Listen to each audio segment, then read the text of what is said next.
Thank you. Mr. Arnott. Thank you very much. Obviously, this is an issue which is of great political importance in the United Kingdom at the moment. The impact on the UK is very substantially higher than the impact on other member states. Even with draft amending budget number 6, we're talking about over €2.1 billion that the UK would have to find. This has been presented in the media as a bit of a shock. This is something which David Cameron seems to have been unaware of, that this was coming. So my first question is, at what time should the British government have been aware that these extra payments were going to be required? Well,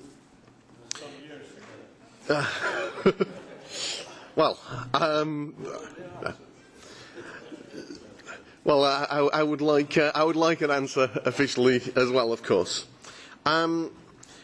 Is there any specific reason why the UK's contribution is so far out of the extra required of the UK is so far out of line with the other member states? So you've said, of course, that it's a result of Eurostat revisions to GNI data.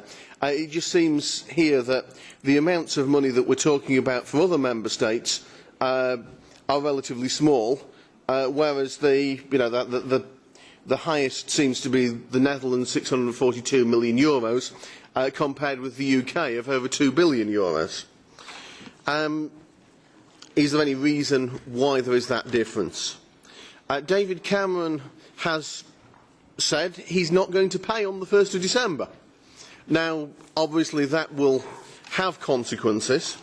Am I right in thinking that this is Article 11 of Regulation 1150/2000, and that effectively results in a sliding scale, that there is interest payable, and that for every month that it's not paid, that interest rate increases and is also backdated? Finally, we hear in the UK media that there is talk about renegotiation of these amounts. We have the Times newspaper reporting today that there may be some renegotiation of these amounts, whilst the Telegraph reports that the UK will be fined if it does not pay. So I'd finally like a comment, if possible, on whether there is in fact any possibility that these amounts could be renegotiated. Thank you.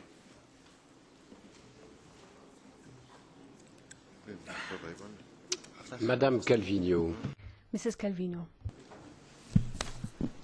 Thank you very much for these questions. Let me first explain what the rules applicable are and why they are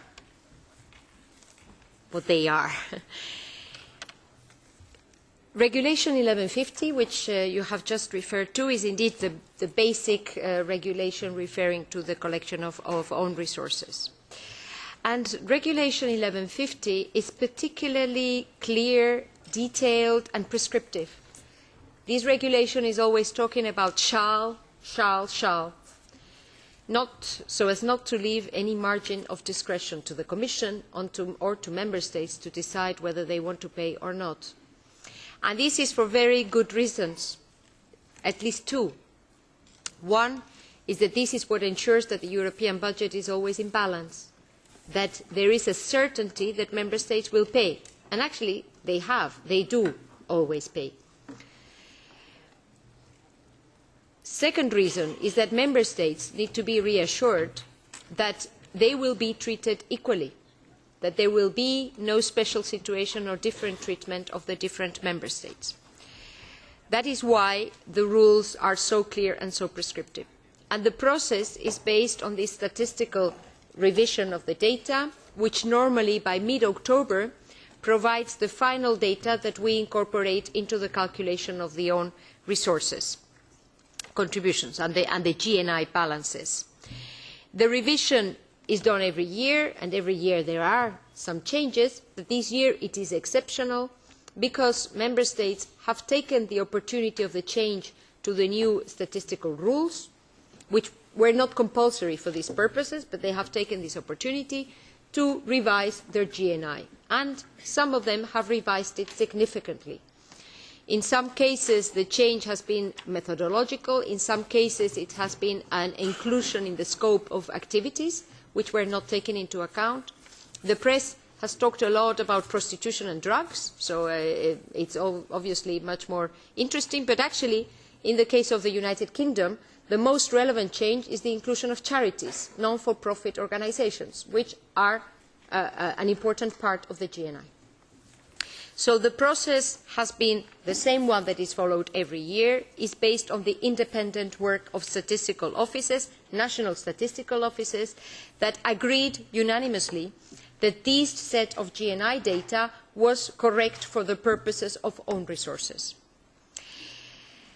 We, the Commission, had no discretion in the process, and we have no discretion in the process now, for the reasons which I referred to a moment ago.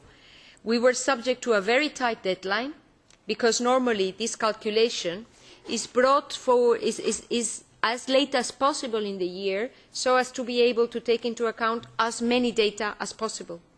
So the review was done by mid-October, and on the 17th of October we submitted the revised data to all Member States.